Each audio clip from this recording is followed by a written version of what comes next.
A Terra, 4 bilhões e meio de anos atrás. Sem água, sem vida, sem futuro. No entanto, uma série de desastres transformou esta Terra inculta e sem vida em um planeta azul. Com montanhas cobertas de gelo, selvas exuberantes e cânions sinuosos. Uma história sendo escrita há 4 bilhões e meio de anos. E que começa com uma explosão.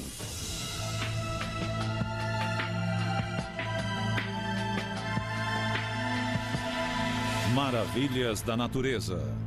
A história do mundo.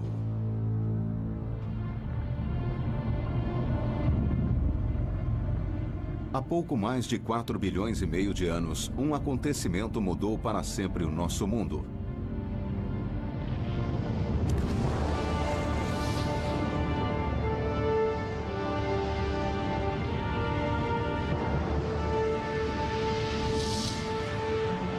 Um planeta do tamanho de Marte colidiu contra o nosso, fundindo os dois. Essa colisão deu início ao movimento que acabaria mudando o nosso mundo, transformando-o de área desolada no planeta verdejante que conhecemos hoje.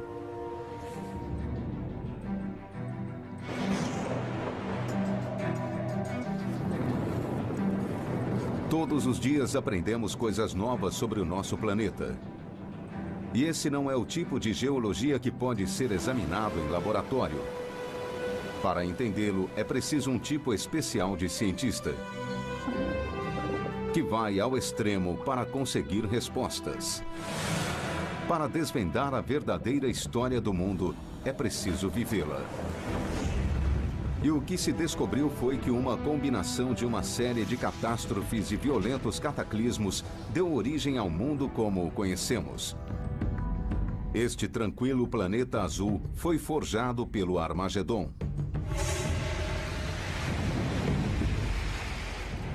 4 bilhões e meio de anos atrás, a Terra era um inferno vulcânico. Os gases desse caos formaram uma atmosfera primitiva. Hidrogênio combinado ao oxigênio criaram água, que acabou cobrindo o planeta. Mas no início, não havia terra nos vastos mares do planeta. Apenas água tingida de verde pelo vazamento de ferro do núcleo da Terra. Então, de onde veio a Terra? A resposta não está na superfície, mas nas profundezas do coração do planeta. O mundo como o conhecemos flutua sobre um mar de rocha derretida, o magma, que borbulha sob a crosta onde pisamos. Quando os dois mundos colidiram há 4 bilhões e meio de anos, eles se fundiram e formaram um planeta tão enorme que as pressões extremas derreteram o seu interior. O resultado foi lava, rocha que se derreteu ao ser submetida a temperaturas extremas.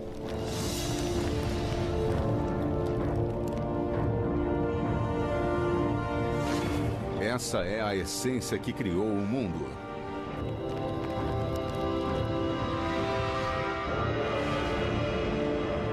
Nos oceanos da Terra ainda jovem, cuja crosta tinha apenas 5 quilômetros de profundidade, a lava forçaria o seu caminho para cima através de pontos vulneráveis conhecidos como hotspots, espalhados por todo o planeta. E perto da costa do Havaí, o geólogo Lloyd French consegue vê-los ainda ativos.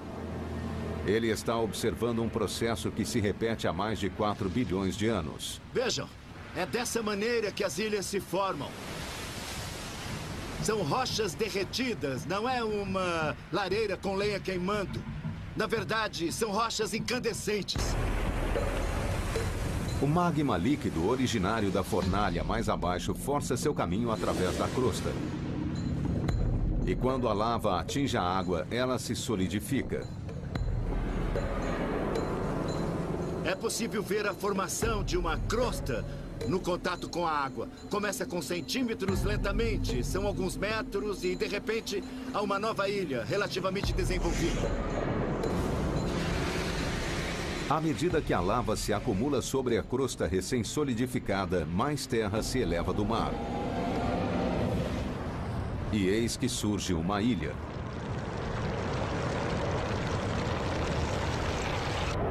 Há 4 bilhões de anos, o nosso planeta era um mundo de ilhas vulcânicas erguendo-se num mar verde nocivo. Mas isso é só um lado da história. Transformar ilhas em continentes requer uma força ainda mais incontrolável que aquela da lava. A superfície do globo é composta por placas tectônicas, segmentos da crosta terrestre que se irradiam através de pontos vulneráveis no leito do oceano e migram sobre o magma no interior da Terra. Seus limites são marcados por uma enorme quantidade de atividade vulcânica, pois a colisão entre as placas lembra o apocalipse.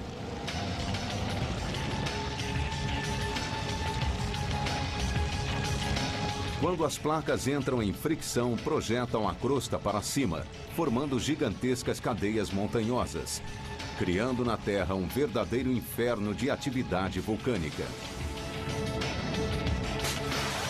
Essa atividade se chama deriva continental. E essa é a força que constrói o mundo.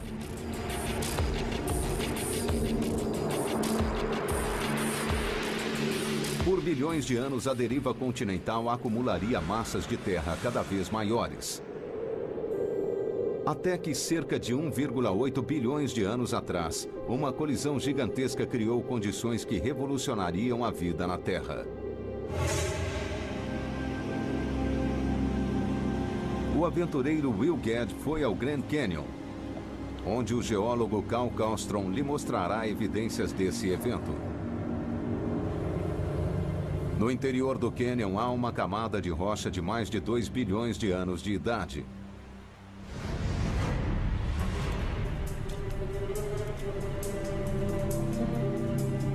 Uma evidência crucial na história da Terra, porque carrega todas as marcas características de uma colisão continental. Olha só isso, isso é fantástico. Veja as camadas e as faixas aqui. Essas aqui são rochas metamórficas. E o que são essas faixas aqui? Bom, imagine a força da colisão de 2 continentes. E dá para ver as evidências, elas correm por aqui. São essas faixas aqui. Isso são indícios de que essas rochas foram formadas por uma pressão tremenda durante uma colisão de placas 1,8 bilhões de anos atrás. E estão entre as rochas mais antigas do Grand Canyon. Esta rocha marca o momento em que um continente foi criado. Cerca de 1,8 bilhões de anos atrás, um pequeno grupo de ilhas pré-históricas se interpôs no caminho da massa de terra gigante enquanto ela derivava pela crosta terrestre. Um dia, essa massa continental daria origem à América. Ela passou por sobre as ilhas, esmagando-as e retorcendo-as em um caldeirão de fogo que acabou por fundi-las e transformá-las em um único continente gigante. O primeiro supercontinente do mundo, Rodínia.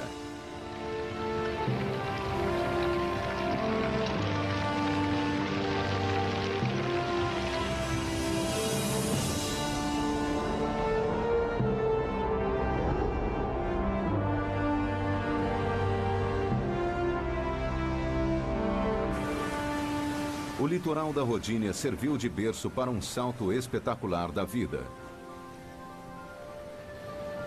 Em suas águas rasas, organismos unicelulares combinados deram origem a algas primitivas, que converteriam luz do sol em oxigênio.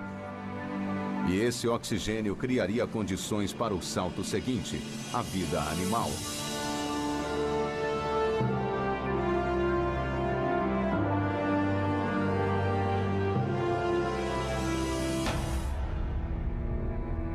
A vida teve 1,5 bilhão de anos para prosperar. Mas outro desastre global espreitava e mataria quase todas as criaturas no planeta. 300 milhões de anos atrás, o mundo estava repleto de vida. Mas a vida é frágil. Não precisa muito para que ela seja extinta.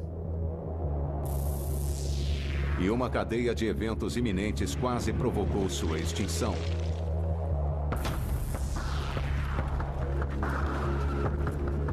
O aventureiro Will Gadd e o geólogo Matt Gand estão nos limites do Saara em busca de uma pista desse evento. Embora nos pareça enorme, em termos geológicos, o Saara é considerado pequeno. Quer mesmo essa rocha? Quero algo conclusivo. Isso porque a busca de Matt remonta a um tempo em que o Saara era muito, muito maior.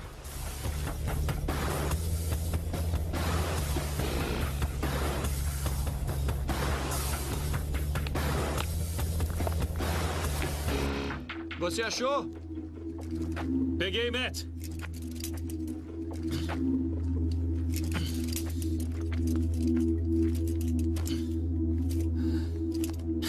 Bem-vindo de volta. E ótimo. É? Era exatamente isso que eu queria. A pedra indica que este lugar abrigava um deserto cerca de 250 milhões de anos atrás. Mas há muito mais o que contar. Este deserto não era o Saara como o conhecemos hoje. Isto vem de um deserto bem mais antigo, de um ancestral do Saara. E eu até tenho um outro membro da família aqui. Esta rocha vem do Reino Unido. Da Inglaterra? Do norte da Inglaterra. E é do mesmíssimo deserto de onde veio esta rocha.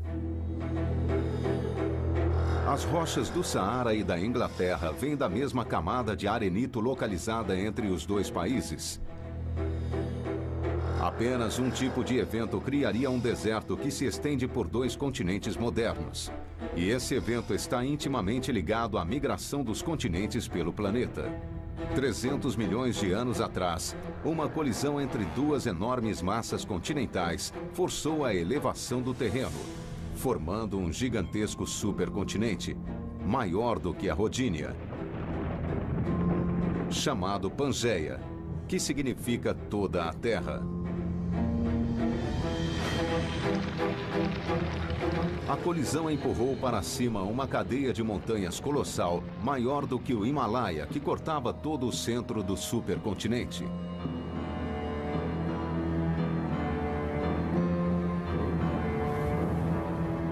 Essas montanhas contribuiriam para a catástrofe que se abateria sobre o mundo.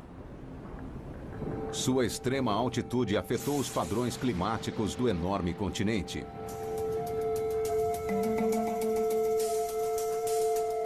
Ao atingirem as encostas dessas terras altas, as nuvens vindas do oceano eram forçadas a se deslocar para o alto, criando a chamada base de nuvens.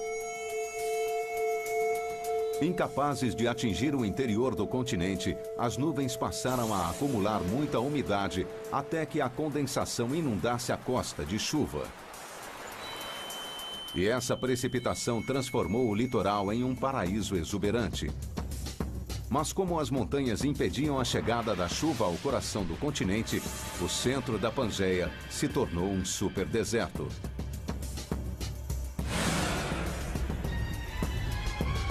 Ele tinha 10 vezes o tamanho do Saara e cobria 60% do terreno. Os vestígios desse superdeserto podem ser encontrados não só no Saara, mas por todo o planeta. O Grand Canyon, a maior maravilha natural dos Estados Unidos, guarda um segredo incrível de seu passado. E o geólogo Larry Coates vai encontrá-lo.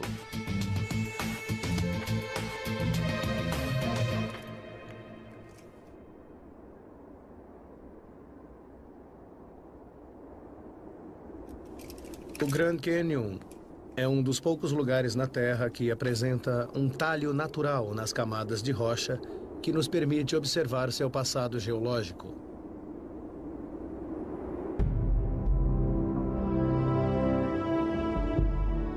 À medida que descemos no Canyon, voltamos milhões e até bilhões de anos no passado. Aqui, Larry consegue visualizar que parte do Canyon é composta por grandes dunas formadas pelo vento. Quando as dunas de areia se formaram, grãos de areia foram soprados duna acima e desceram pelo outro lado. E no decorrer de milênios, essa areia foi enterrada em profundidade suficiente para se transformar em pedra. Essas camadas são uma prova de que há 265 milhões de anos, o maior deserto do mundo cobria não apenas a África, mas também as Américas.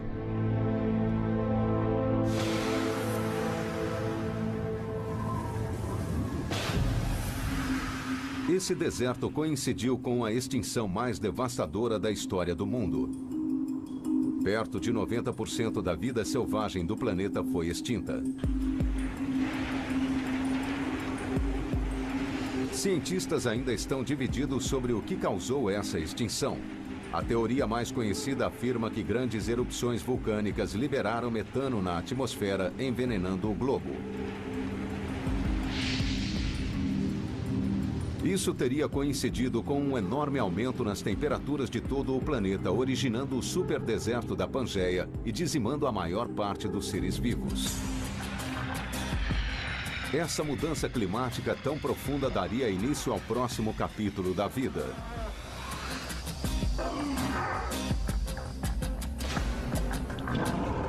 Mas os sobreviventes desse apocalipse estavam para vivenciar outra catástrofe que literalmente despedaçaria o mundo. Há 250 milhões de anos, o nosso mundo caminhava para a extinção. Era um planeta árido e quente, dominado por um supercontinente enorme e um deserto que cobria a maior parte da Terra. Mas tudo isso estava para mudar. No norte do Saara, o paleontólogo Matt Lamana tem explorado uma parte do deserto que conta uma história incrivelmente diferente.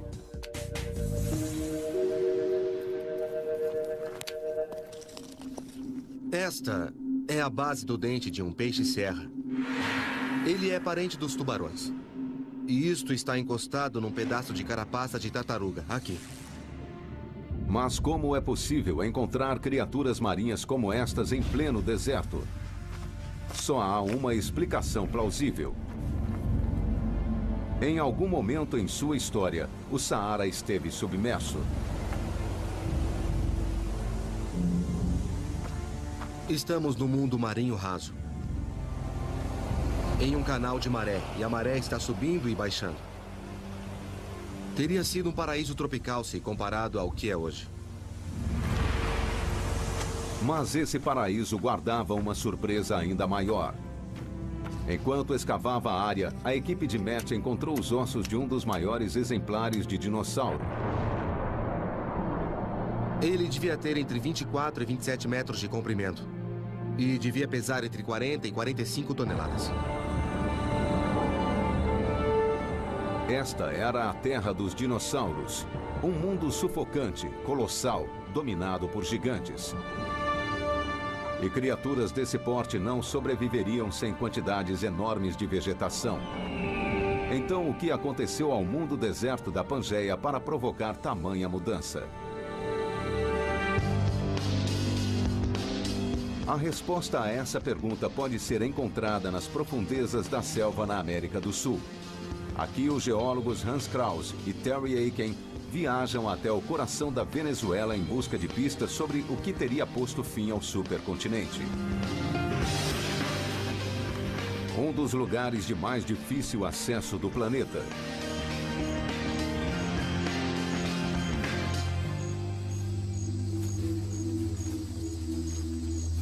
O destino deles é a Ayantepui, a Montanha do Diabo, uma parede de pedra de 1,5 km de altura que carrega as cicatrizes de um evento cataclísmico.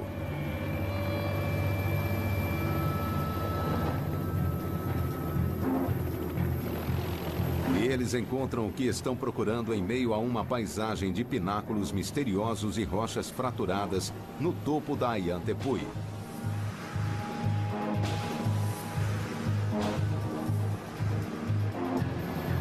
Hans e Terry vieram até aqui para descobrir o que milhões de anos atrás pôde ter transformado um deserto num paraíso. Pois para olhos treinados, milhares e milhares de fendas verticais podem revelar como esta paisagem foi criada.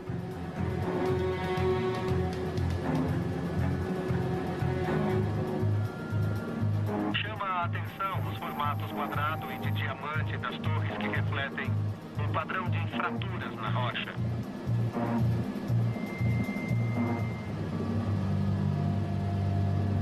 Essas rachaduras na rocha foram causadas por um evento muitíssimo importante. Elas indicam o ponto em que a Pangeia, o continente gigantesco, se partiu. Mais uma vez, as placas tectônicas que migram pelo mundo estavam se movimentando, só que agora afastando-se umas das outras.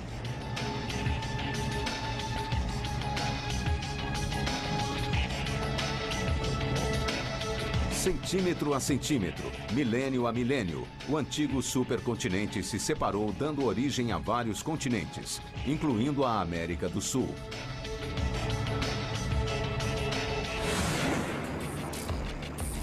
O traumatismo singular sofrido por essa área esculpiu penhascos de tirar o fôlego, que formam um conjunto espetacular de cachoeiras, que caem mais de 1,5 km do topo do Ayia Tepui nos últimos 70 milhões de anos.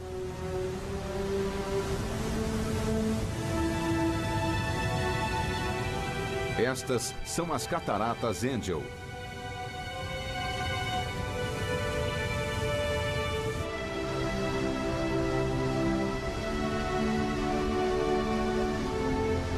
Mas Ayia Tepui não era o único lugar que estava se movimentando.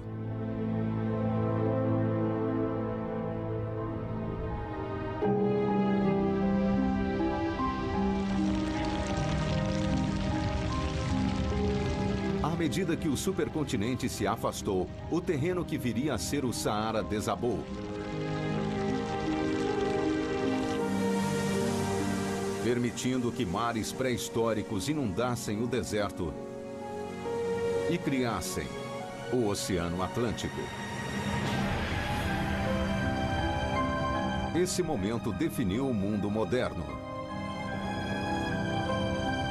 No decorrer de milhões de anos, os continentes que conhecemos começariam a tomar forma, esculpindo as suas maravilhas naturais na paisagem. Ele criaria o Grand Canyon e daria forma ao continente americano. Há mais de 2 bilhões de anos, o leito rochoso do Grand Canyon foi moldado a fogo.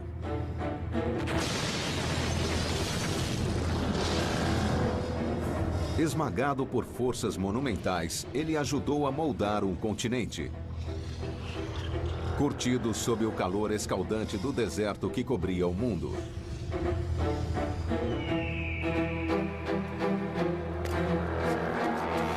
Mas ele seria inundado.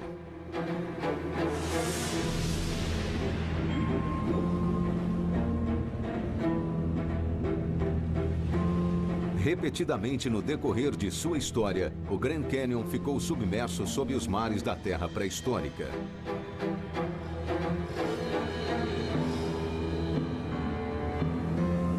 Antigas criaturas marinhas, há muito extintas, sobreviveram como fósseis nas camadas geológicas das paredes do cânion, como evidências de mares há tempos desaparecidos. Há fósseis de pequenas criaturas marinhas, esponjas, bem parecidas com as encontradas nos oceanos hoje em dia. Há braquiópodes, uma espécie de marisco estriado. Essas camadas provam que 250 milhões de anos atrás o cânion estava sob a água, assim como esteve submerso mais recentemente. Pois 90 milhões de anos atrás, a América estava em movimento. Todo o meio oeste americano ficava sob um raso mar tropical. E o que transformou isso nas grandes planícies norte-americanas foi uma força capaz de mover montanhas. E à medida que migrava pelo mundo, a rota da placa norte-americana foi bloqueada pelo Pacífico. As duas placas colidiram num choque de titãs, cuja conclusão não poderia ser outra. A colisão empurrou a Terra, criando uma falha enorme. E a planície do Colorado deslocou-se verticalmente 5 quilômetros para o alto. A elevação do terreno teria um efeito profundo nos mares que cobriam o continente. O mar continental escoou e abriu caminho para a Mesoamérica. E o continente à deriva se chocou contra a placa do Pacífico, dando origem às montanhas rochosas.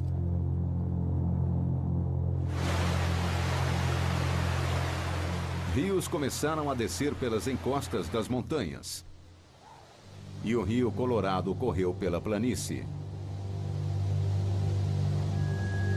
Com o tempo, ele esculpiria um dos maiores monumentos no Planalto de Arenito, o Grand Canyon.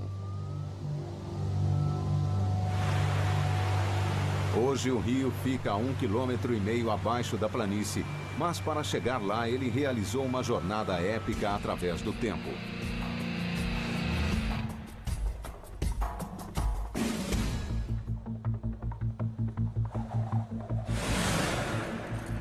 Will Gadd e o geólogo Micah Jessop vão escalar um pináculo de 120 metros para descobrir qual foi a distância que o Colorado percorreu.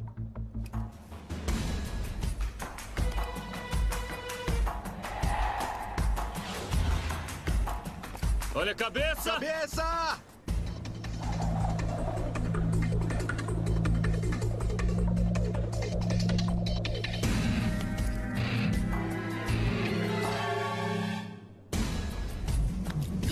Nossa, isso foi ótimo. Boa rota, não é? Muito boa. Que vista, hein? É, nada mal. O que Will e Micah observam não é um simples espaço vazio. O rio Colorado desgastou camada após camada de rochas vermelhas do platô. De seu ponto de vista, no topo de uma lasca minúscula das camadas ausentes, eles podem ver como a Terra foi carcomida, deixando-a exposta aos elementos. Exposta na rocha vermelha abaixo deles está toda a história da América. Estas camadas registram o mais famoso desastre de toda a história apocalíptica do planeta. Há 65 milhões de anos, um asteroide imenso atingiu a Terra. O impacto, combinado a um aumento na atividade vulcânica, deu início a um inverno nuclear que extinguiria os dinossauros. Nada com peso superior a 10 quilos sobreviveu. As criaturas mais aptas a sobreviver a essa catástrofe eram os mamíferos. Com o tempo, eles assumiriam distintas formas e tamanhos, espalhando-se por todo o planeta. Mas eles também precisariam sobreviver a várias provações. Nas profundezas do mar da Austrália estão as evidências de uma outra grande catástrofe. Uma catástrofe que afetaria profundamente o mundo. Uma equipe de mergulhadores arrisca a vida para encontrá-las. Muito bem. E o que eles trouxeram é uma coisa que não deveria existir. Rocha de Recife. Mas ela vem de um lugar profundo demais para a sobrevivência de um Recife. Só pode haver uma explicação. Em algum momento, o nível do mar deve ter estado bem mais abaixo do que está hoje. E que tipo de catástrofe poderia levar o nível do mar a baixar mais de 50 metros? E a resposta é uma era glacial. Bem-vindo ao Alasca. 12 mil anos atrás, o mundo estava envolto numa era glacial. Os polos se estenderam por todo o planeta, até um terço do mundo estar coberto em gelo. Os vestígios dessa era glacial continuam visíveis ainda hoje, evidências de uma época em que as geleiras cobriam o mundo.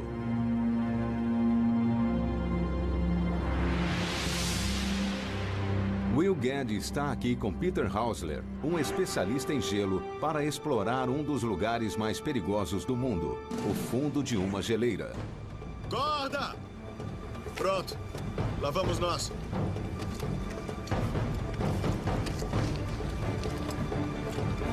Só tem um jeito de descer. Cara.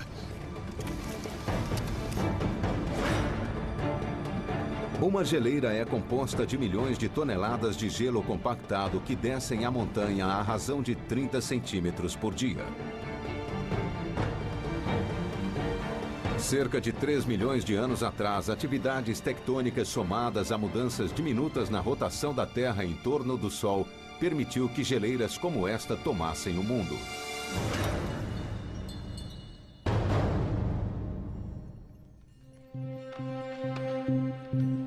À medida que as temperaturas globais caíram vertiginosamente, as frequentes nevascas começaram a se compactar, fundindo-se e formando uma grande massa de gelo.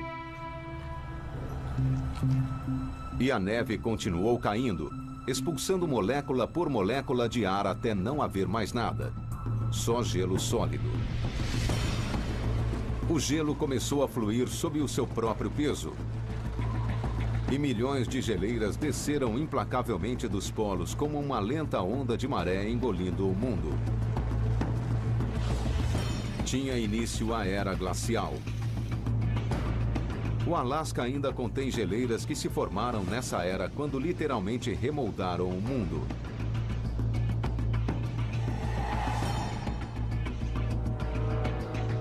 Essas geleiras aqui são capazes de ruir montanhas, de fazê-las em pedacinhos. Portanto, as rochas que estavam nas montanhas agora estão aqui embaixo, no meio da geleira.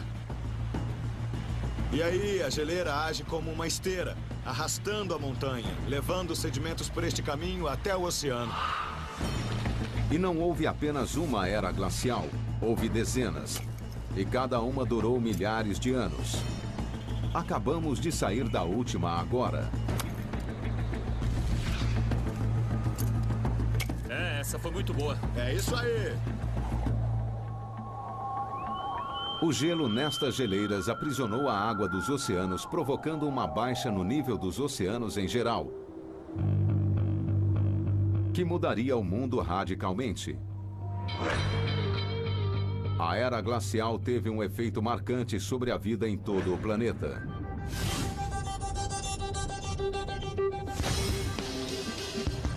E Thomas Stiglitz, geofísico marinho, está procurando evidências disso na atualidade.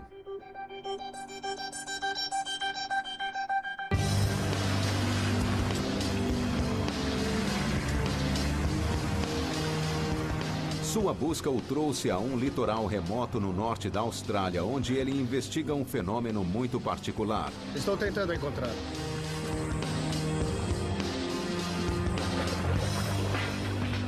Aqui está. Acho que achei. Eu vi essa coisa borbulhando e o que está saindo daqui é água doce. E é potável. Isto é um Wonky Hole. É um canal submarino que segue o curso de um rio antigo. Ou seja, é incrível, mas existe água doce fluindo sob o oceano. Como tal aberração da natureza pode existir? O fato de que os Wonky Holes são encontrados ao longo destes canais de rio revela que em algum momento, no passado geológico, o nível do mar deve ter estado baixo para poder formar esses canais, senão não estariam lá. 12 mil anos atrás, a era glacial provocou a queda do nível dos mares no mundo todo. Isso expôs o litoral da Austrália, criando rios que hoje levam água doce até o mar.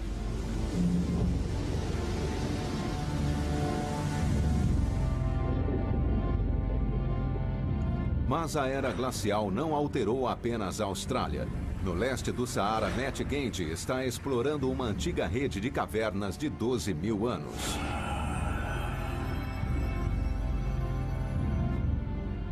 E ele encontra a última coisa que se espera encontrar no deserto.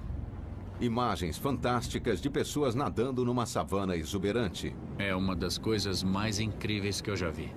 Ver pinturas de pessoas nadando em um lago no meio do deserto do Saara e pinturas que datam de 12.000 anos. É incrível considerando que não há nada por ali por centenas de quilômetros. 12.000 anos atrás havia uma catarata aqui.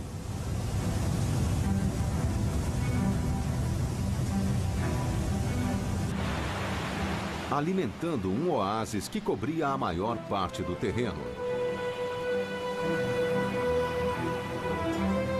A última era glacial afetou o clima tão profundamente que o que antes era deserto tornou-se um paraíso verde e exuberante.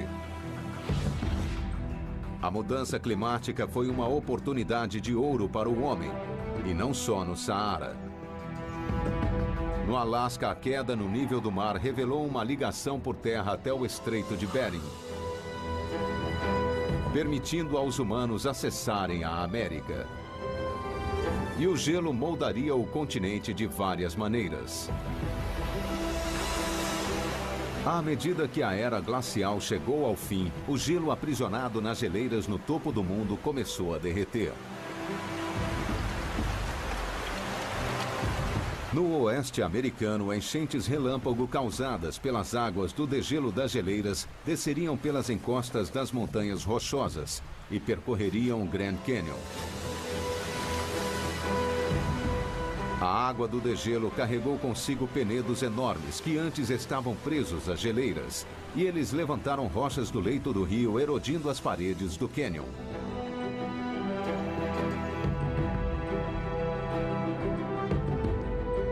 Nascido do fogo da colisão continental, o Grand Canyon acabou sendo esculpido pelo gelo. O gelo é uma força incrivelmente destrutiva, mesmo não na forma de geleira. Até algo tão minúsculo quanto uma gotícula de água é capaz de penetrar nas fendas do cânion, e quando ela congela, pode provocar a queda de rochas na borda.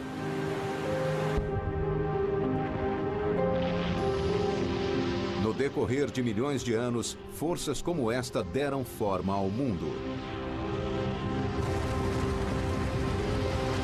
E mesmo depois da última era glacial, elas continuam a desgastar cânions, criar vales profundos e reduzir montanhas a planícies. E elas ainda irão mudar o nosso mundo de maneira que só estamos começando a entender. As maravilhas da natureza estão em movimento constante. As suas grandiosas maravilhas são moldadas a todo instante por uma combinação de erosão climática e forças geológicas. A atividade tectônica que vem construindo continentes há 4 bilhões de anos continua a construir terras ainda hoje. E isso está bem visível no Alasca, que é uma das áreas vulcânicas mais ativas do planeta. Ele contém 41 vulcões ativos. O mais perigoso é Monte Augustine. E o vulcanólogo John Power veio aqui monitorar uma área que entrou em erupção recentemente. Esta parte do vulcão é 100 metros ou mais alta do que esta área aqui antes da erupção. Isto que está diante de nós veio de mais ou menos uns 10 quilômetros sob a superfície. As forças vulcânicas que dão forma ao nosso mundo continuam a deslocar novas terras para cima no Alasca com uma rapidez incrível.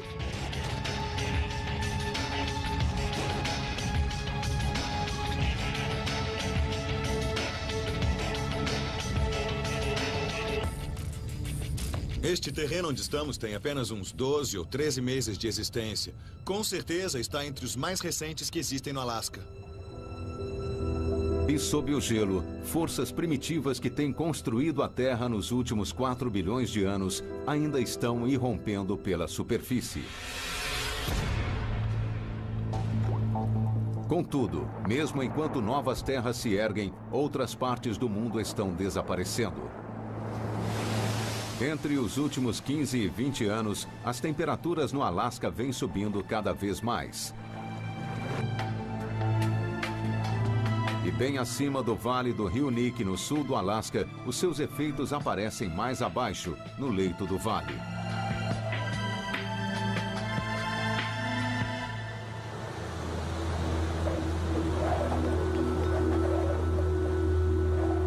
Certa vez, todo este vale já esteve coberto por uma geleira.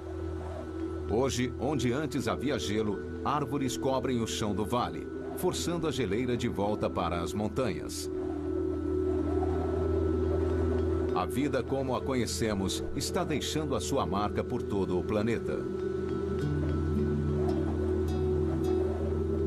Mas o que o futuro reserva para o nosso mundo?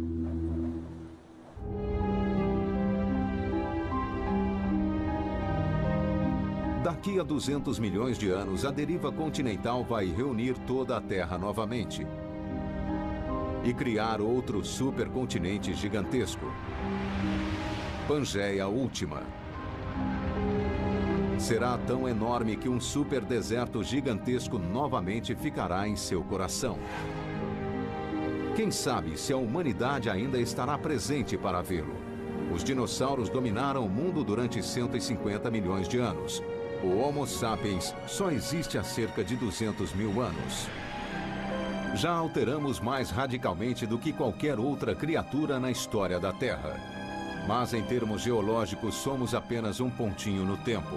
4 bilhões e meio de anos de história nos ensinaram que as forças que criaram as maravilhas naturais de que desfrutamos hoje criarão paisagens ainda mais grandiosas, ainda mais incríveis do que qualquer outra conhecida. Versão brasileira, DPN Santos.